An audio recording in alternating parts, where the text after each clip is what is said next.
Nothing like a warm spring shower, is there? Kind of freshens up everything.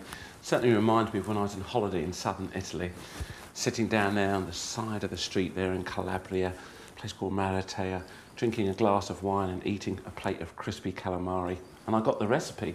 I'm going to share that with you now. Now, very, very simple. Now, what we've got to do is, I'm going to add about 6 ounces, 175 grams of self-raising flour. And I know I'm just shaking it in. You can weigh it out if you want. And to that, I'm going to sprinkle in a little bit of salt and then a teaspoon of paprika. So I thought paprika's nice. It also gives you that lovely colour too. That's it. And then to that, we're going to add 8 fluid ounces, or if you like, 250 millilitres of cold water, that is. That's it. Just create a little well in the middle there. Pour some of that water in, about 1/3 of it, and then just stir that round and keep stirring that. That's it. There we are. That's it. And you can see that's thickening up. And what you're looking for me, is a kind of it's like a heavy double sort of cream consistency. Of course, just let that rest a little bit. Now I've got some squid here.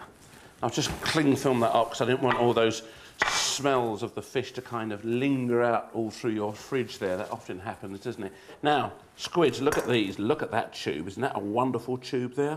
Yeah, hello, how you doing? Hello, hello, hello. And you just cut that into strips, and if you can see here, that little crunch at the back there, that means that little bit of cartilage. Sometimes you get that in the corner. That comes in lots of different shapes, all these little sort of bits there. It looks like something you get with toys, isn't it? One of those little plastic things. And then we're just going to cut the rest of that into strips. Very, very simple. And with regards to the slightly smaller ones, you can also cut those in rings, but just cut that a little bit on the angle there.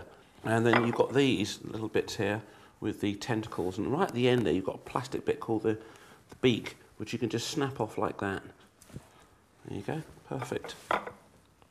Couple of tablespoons of flour, just sprinkle it like that. And slightly sort of toss it using your fingers. Pop those straight into your batter. Just give that a bit of a shake. A bit like Giorgio there, isn't it? Talking about the waves of the sea in his risotto. Delightful. I like the idea of using my tongs here. That really does help when you want to sort of pick up your piece of calamari and plunge them into your fryer. A little bit of controlled movement there. That's it. Look at those, lovely. Straight in there. There we are. Just like I'm working in a chippy here.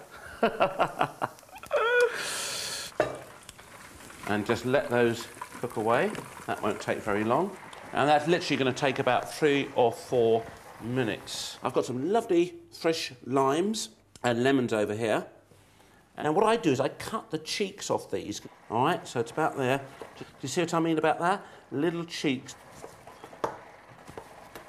There we are. I think they're about ready to come out now. There. That's fantastic. And look at those. Aren't they lovely? Let's give that a little bit of a shake. Give that a little bit of a tap. And look at that. That all comes off. And that is perfect. That's okay. And just sort of stack those up, pile those up in a nonchalant way like that. There we are. And then serve that with the little wedges of lemons and limes. I think that's just fantastic like that. Just look at that. Isn't that great? Beautiful.